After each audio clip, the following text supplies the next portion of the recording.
বিঘে ভুঁয়ে 30 মণ করে ভুট্টে, মানে 1 বিঘা মাটি 20 কাঠা, 2 থেকে 2.5 কেজি ভুট্টে লাগাবে। আর জমির ভাড়া 4,000, 12 থেকে 1300 টাকা ভুট্টে। দিন শেষে এক খরচে মনে করেন ব্যাপক টাকা। ভুট্টেক যারা অবহেলা করছে এরা এখন ভুট্টের পিছি জোর দিছে বেশি। একটা গাছে সর্বনিম্ন মুচা হলো 3 থেকে 4টে। অল্প খরচে বেশি টাকা, খাটনি কম। আর বাড়ির খড়ি হবে মনে করেন 3 মাসের, এটা হলো ফ্রি।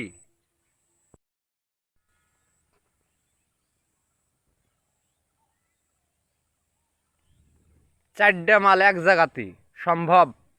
30 মণ ভুট্টে সম্ভব।